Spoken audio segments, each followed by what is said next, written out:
जय श्री राम मित्रों। आज हम बात करेंगे नियति और भाग्य के रहस्य के बारे में। जैसा कि आप लोगों ने कभी सोचा है कि क्या हम अपना भविष्य बदल सकते हैं। जब सृष्टि की रचना हुई और शिव ने काल को उत्पन्न किया और विष्णु ने कर्म का नियम रचा, परंतु ब्रह्मा ने जो बनाया वह था नियति, जो समय और कर्म दोनों को एक सूत्र में बांधती है। जैसा कि पुराणों में कहा गया है, नियतम कुरु कर्मत्तम कर्मज्यायो ह्यकर्मणः। गीता में लिखा गया है ये कि कर्म करना ही मनुष्य का धर्म है, क्योंकि कर्म के बिना ना तो भाग्य बदलता है ना आत्मा विकसित होती है। कहा जाता है, एक बार महर्षि नारद ने ब्रह्मा जी से प्रश्न किया कि भगवान, यदि सब कुछ पूर्व लिखित है तो फिर मनुष्य के प्रयत्न करने का क्या अर्थ है। तो ब्रह्मा मुस्कुराए और बोले, नारद, नियति का बीज वह है जो तुम्हारे कर्मों से अंकुरित होता है, परंतु बीज में कौन सा वृक्ष निकलेगा यह तुम्हारे वर्तमान कर्म तय करते हैं।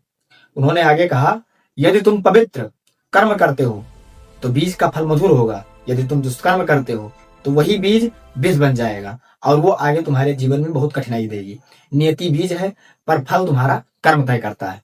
शास्त्रों में यह भी लिखा है कि कर्मणा परिणामे भी नियति कारणम हिना, अर्थात नियति केवल कर्मों की ही दिशा निर्धारित करती है, परंतु परिणाम कर्म के बल पर निर्भर करता है। यही कारण है महर्षि वशिष्ठ ने राम जी से कहा था, हे राम, मनुष्य अपने पुरुषार्थ से भाग्य को भी पराजित कर सकता है। इसीलिए कहा जाता है कि कभी भी कर्म करो, लेकिन कर्म पे ये भी ध्यान रखो कि हमारा कर्म कैसा है, मैं किस प्रकार का कर्म कर रहा हूं।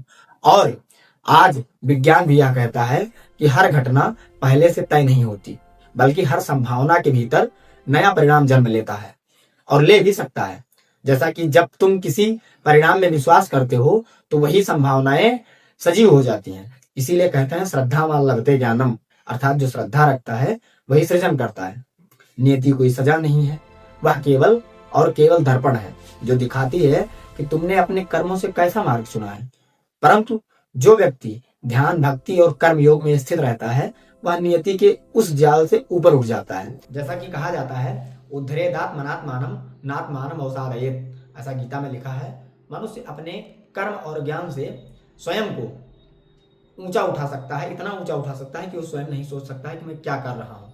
इसी प्रकार की जानकारियों के लिए आप हमें फॉलो कीजिए, सब्सक्राइब कीजिए और लाइक कीजिए।